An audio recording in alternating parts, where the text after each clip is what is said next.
All right, y'all, welcome back to the show. It's Anti-War Radio. I'm Scott Horton, and a lot of times when I want to know things, I ask Eric Margolis about them. He's the foreign correspondent for the West. He writes at ericmargolis.com. Welcome back to the show, Eric. How the hell are you? Thank you, Scott. I'm just up to my ears with commentary on Libya, a country that I've been to many times and know pretty well, and certainly producing news. I hadn't heard. Why don't you tell me what's going on in the world there? Well, Scott, as I'm sure you have heard, a Libyan ragtag Libyan forces straight out of some kind of movie production, like Road Warrior, have managed to finally reach Tripoli, overthrow the Gadhafi regime, it seems. The war is really being run by NATO, and Gadhafi is still on the lam. He hasn't been caught yet. It looks like his days are numbered, and that we're about to welcome the new Western-backed Republic of Free and Democratic Libya. Oh, yeah. Well, I'm buying that. So we brought democracy to another country. Well, I feel really good about myself then, somehow. That's right. And, like a blogger at Think Progress. Hooray, America! Hooray for me! Obama did it. He freed the Libyans. It's still a very murky situation, Scott, because the government that was the regime, the guiding council that was cobbled together in Benghazi by the French intelligence service, the DGSE, who were being pushed by President Sarkozy of France, who act as a de facto government of Libya, is a grab bag of different elements, and the Gadhafi seems to have fallen. He may be dead shortly, or captured. But the big question everybody's asking is, who is going to end up running oil-rich Libya?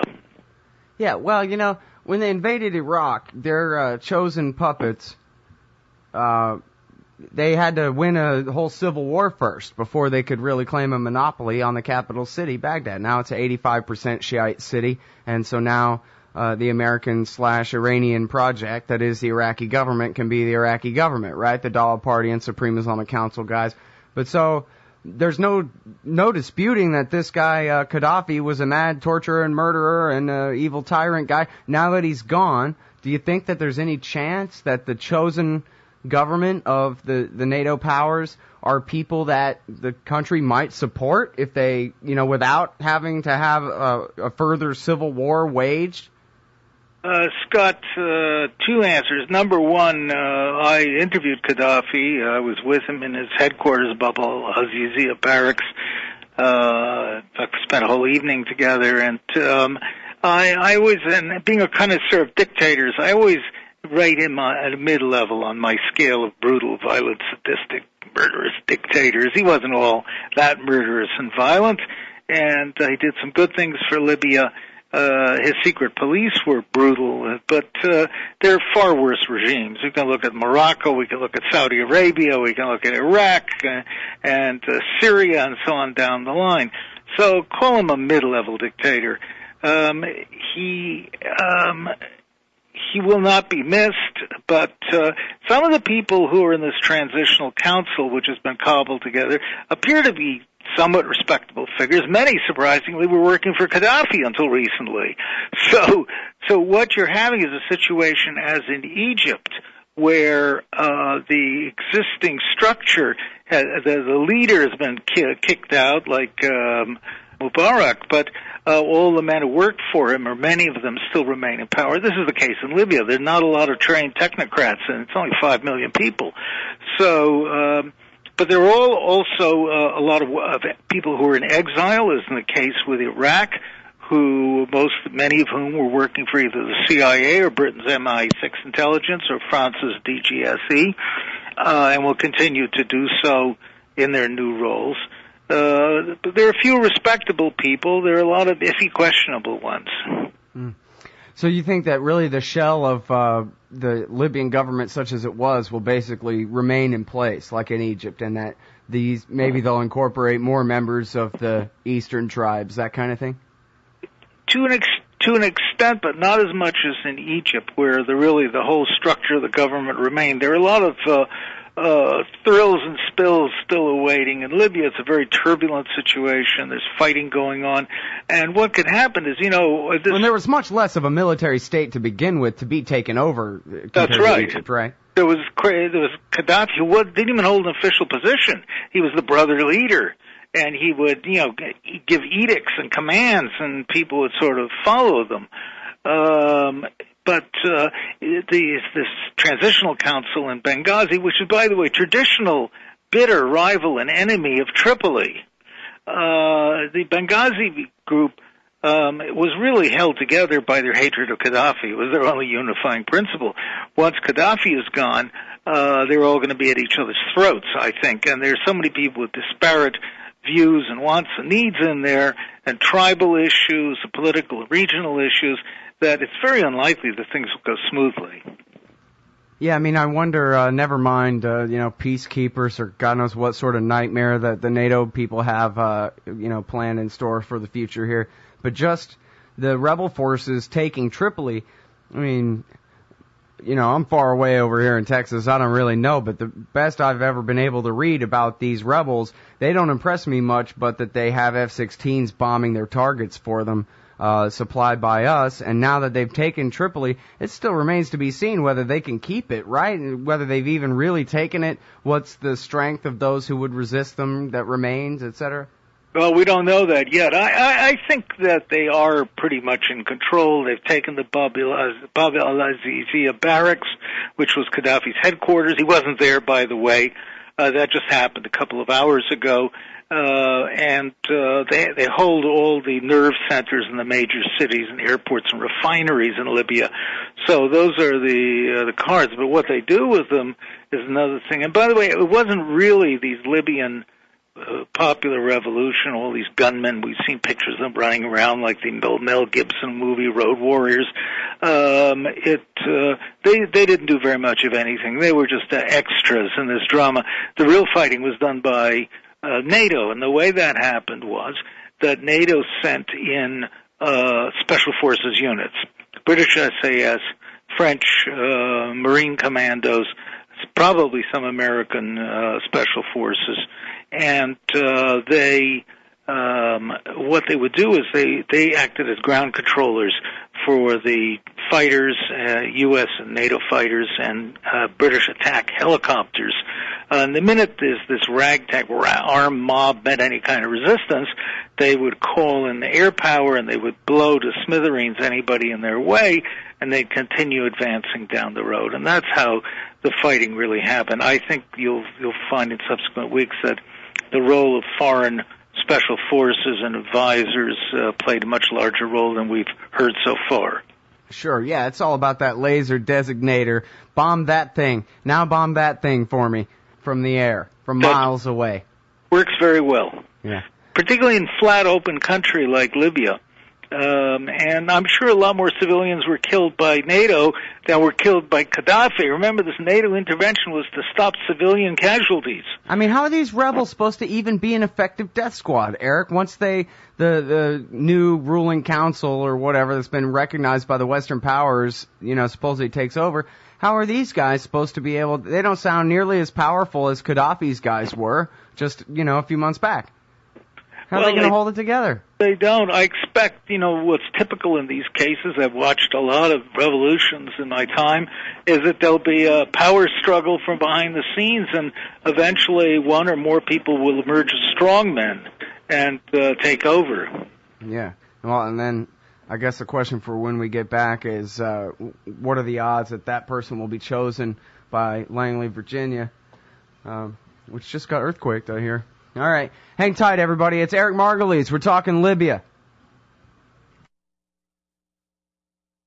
All right, Shell. Welcome back to the show. It's Anti-War Radio. We're talking Libya with Eric Margolis. And now, one of the things I want to know is what you think is the reason for all this. Why would NATO get involved in this revolution in Libya anyway, Eric? Got the ultimate aphrodisiac is oil. And first of all, because Libya is a treasure trove. It's a Klondike of oil and gas riches under the ground. It has probably the world's highest grade low sulfur oil.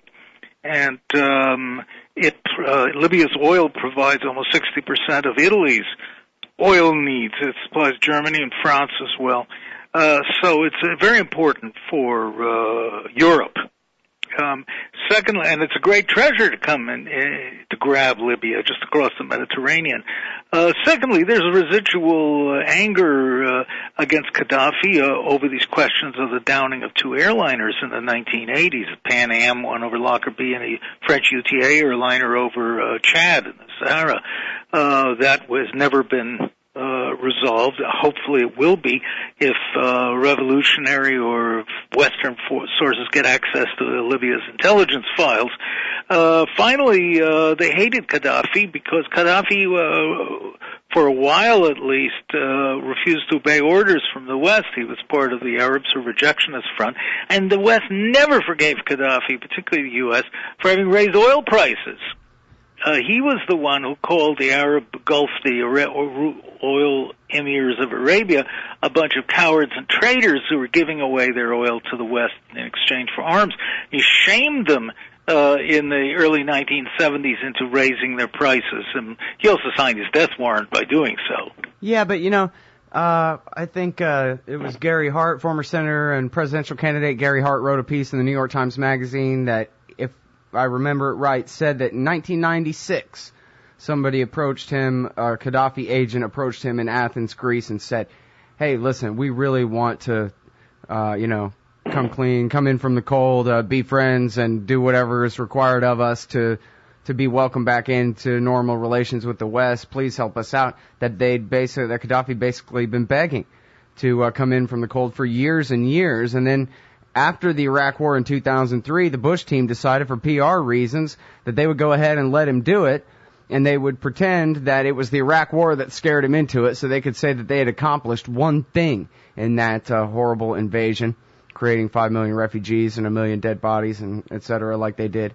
But they said, hey, look, Gadhafi decided to give up his garage sale junk that he bought from AQ Khan that was just sitting there in pieces and boxes and warehouses, and all this because of the Iraq War. So good for us. So I thought naively, Eric, that meant, and especially when they sent Lindsey Graham and John McCain over there to sell him armored personnel carriers and transport aircraft and helicopters and so forth, that meant that Gadhafi was our friend again. So why would they go ahead and bomb him? Well, he was our friend. First of all, he was our enemy. First of all, he was our friend because it's long been said that the CIA helped engineer Gadhafi into power. And we elbowed the British out of Libya. It used to be their colony. Before that, it was an Italian colony. And these old imperialists, along with the French, are back in North Africa again. Anyway, we elbowed out the Brits. And then Gadhafi raised this issue of oil. We turned against Gadhafi. They tried to kill him, assassinate him, overthrow him. But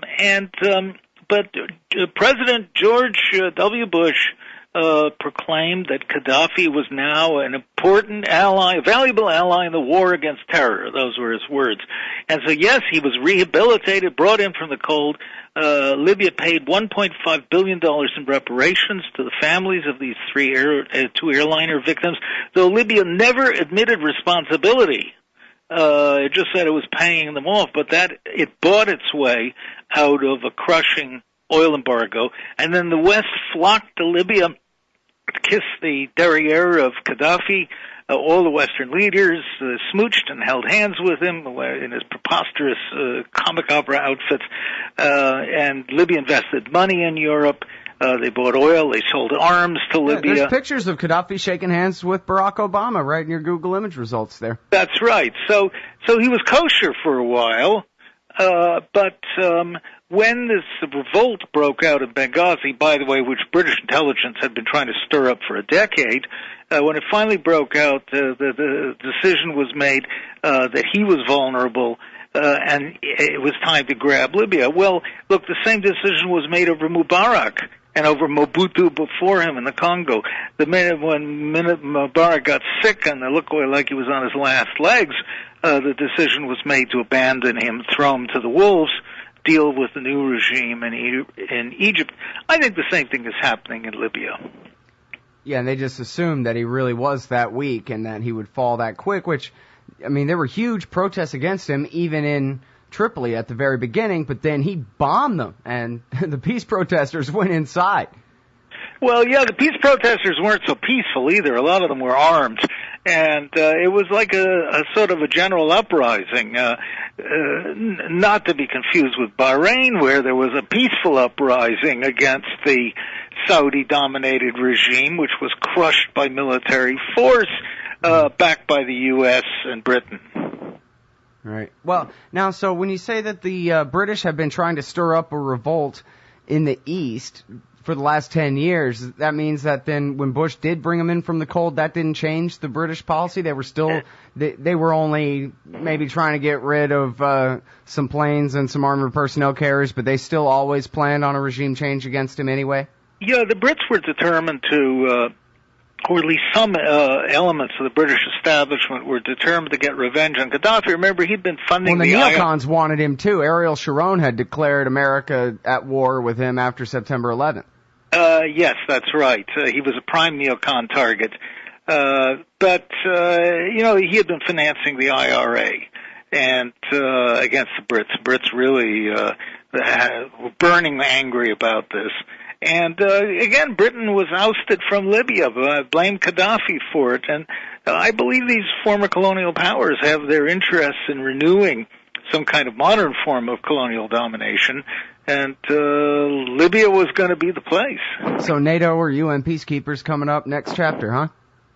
That's right. In fact, I just heard a report this morning that the Prime Minister of Britain, David Cameron, was considering possibly the dispatch of troops. Of course, the way it'll happen is that this NATO-installed Libyan government, so-called government in Benghazi, will plead for Western troops to come in to stop terrorism and stabilize or as you think they'll build a giant Camp Bondsteel type presence there permanently? Yes, it could very well happen.